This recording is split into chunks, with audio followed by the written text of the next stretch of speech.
G'day, and welcome to Eureka 1901. Australia, as it is supposed to be, is an incredible country, forged in the fires of hardship, blood, sweat, tears, tragedy, and triumph. Its people tested time and time again and not found wanting.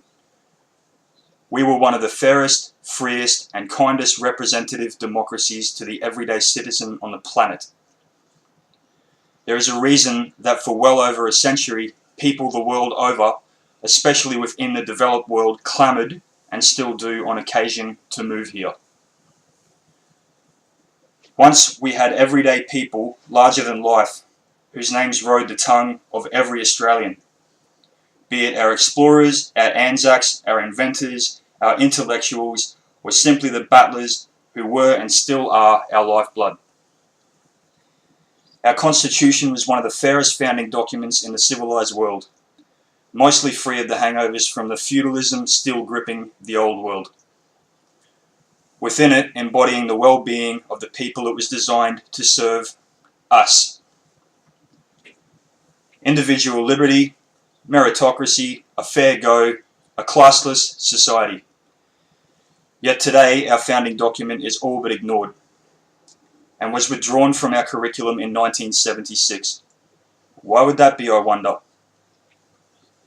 But Australia is no longer the incredible country we all know and love, and think it's still to be. It has become an Orwellian dystopia that is being eaten away at its heart. Our short but rich developed history, our Judeo-Christian values, our national identity, our culture, all being assailed from without and from within. Our spirit, birthed in the Eureka Stockade of 1854, officially recognised and made official from our Federation in January 1901, annealed in the fires of Gallipoli and the Western Front, and in every conflict, triumph and tragedy since. Now our spirit is rotting. Moral, social and economic decay are killing us. Creeping socialism, neo-Marxism, death by 1,000 cuts. We, despite inhabiting one of the most remote corners on the planet, are following in the wake of the degradation and depravity that the rest of the Anglosphere, and indeed the entire West, has fallen to. Failing to learn from the lessons of history and abandoning the principles that made Australia great in the first place, our country stands on the edge of the abyss. We gravitate, depending on the year, between 8th and 10th place in the world in terms of overall taxation, despite it being explicitly outlined in our Constitution that tax is not supposed to be a burden on the people. Our debt continues to climb, with our children being born into a financial burden they can never hope to repay. We have an out-of-control welfare estate, central banking and all of the inherent evils that accompany that, and small to medium business, our backbone, is being crushed by hyper-regulation, exorbitant fees and high taxation. Classic corporate socialism. Our criminal politicians are being paid on the level of, and acting more like, medieval aristocracy than the public servants they are supposed to be. They are protected by heavily armed guards, while we have been stripped of most of our weapons for the last 20 years. And our legal right to self-defense has been eroded to practically nothing. The only thing the buyback of 96 did was to embolden criminals, with crime increasing since then rather than falling.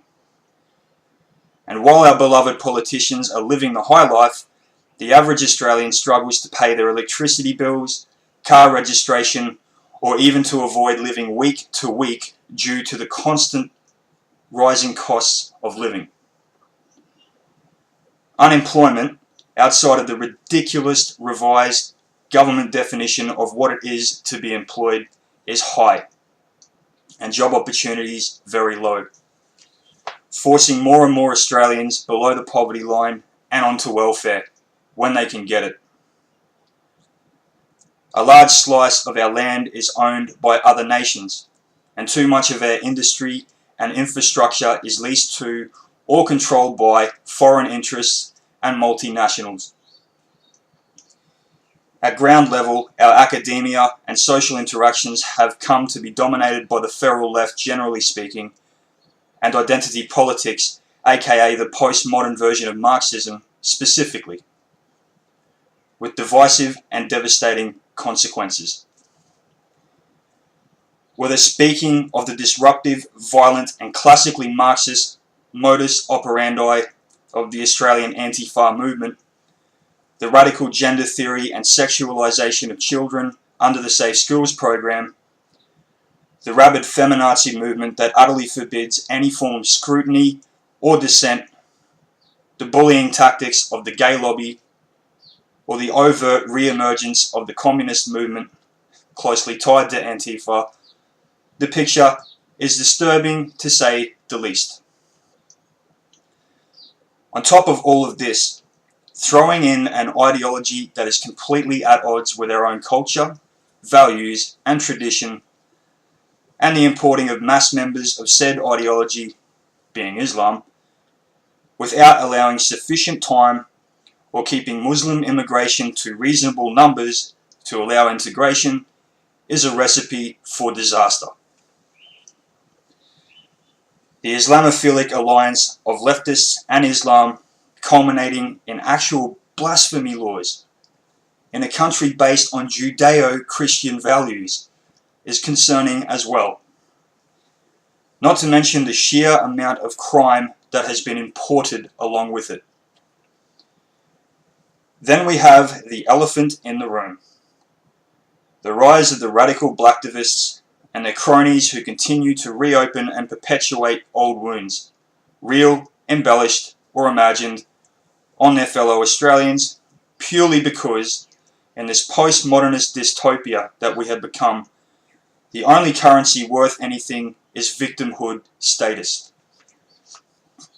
Demanding reparations and a guilt complex from people who have done nothing wrong to people who have never suffered, widening the gap and destroying any chance of a united and therefore strong, vibrant, and close-knit Australia. None of these issues destroying us can be addressed and dealt with effectively under the deliberately broken system, diluted values, and the nihilistic and hedonistic culture that prevails today. Nor can the entitlement complex symptomatic of these issues be addressed. My aim with this channel is to help in trying to stem the tide in the country that I love of self-destruction that is killing it, and hopefully prevent the inevitable misery that follows said destruction, to save the future for our children, for all of our children, so once again we can revel in the title of the lucky country. Thank you for taking the time to watch, and I will be with you again in the very near future. Eureka 1901, out.